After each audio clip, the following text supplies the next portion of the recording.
Ay naku mo dyan mag-enroll, mga kupalan, mga scammer ang yaon sa SL! Sa Facebook Live na ito hapon kahapon sa labas ng Southern Luzon Technological College Foundation Incorporated o SLTCFI Legazpi, maririnig ang galit ng ilang kabataan sa pamunuan ng paaralan matapos na bigla na lamang umano silang tinanggalan ng scholarship. Para sa mga nagprotestang mag-aaral, hindi lamang scholarship ang nawala sa kanila, kundi maging ang kanilang mga pangarap na magkaroon ng magandang kinabukasan. Kaya sigaw nila, Ibalik ang scholarship! Ibalik ang scholarship! Ibalik ang scholarship! Bako scholar at ikaanang nidigdi, pangarap yang nawala.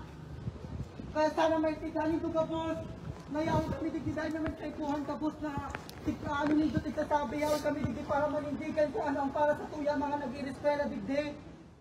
nakaladkad din sa issue ang Ako Bicol Party List na naglaan ng pondo para sa pag-aaral ng mga naunang scholars nito sa SLTCFI. Ayon sa mga mag-aaral, hindi dapat sila madamay sa isyung kinakaharap ngayon ng partido. Ang mga pasiring na ito ay kaagad naman na nakarating sa kaalaman ni Congressman Attorney Alfredo Garbin Jr. Kagabi nang magpalabas siya ng pahayag sa kanyang official Facebook account, pagdidiin ng kongresista. Sa loob ng mahigit isang dekadang programa nila sa edukasyon, nag-aalok lamang sila ng scholarship kung may tiyak ng pondo at sa usaping ito, wala umano silang bagong binuksan na slots para sa bagong batch ng scholars sa naturang paaralan. Wala rin aniyang koordinasyon sa kanila ang pamunuan ng SLTCFI patungkol sa pagtanggap ng bagong scholars. Nauunawaan niya aniya ang kagustuhan ng paaralan na makatulong sa mga mahihirap na mag-aaral, pero mahalaga pa rin daw ang maayos na koordinasyon sa partido para walang napapaasang mag-aaral. Kaugnay nito, tiniyak naman ni Garbi na gagawa ang partido ng paraan para patuloy na makapag-aral ang mga nasabing scholar. Samantala, sinubukan din ng news team na kuhanan ng pahayag ang mga sangkot na mag-aaral maging ang pamunuan ng SLTCFI, pero tumanggi na ang mga itong magbigay ng statement.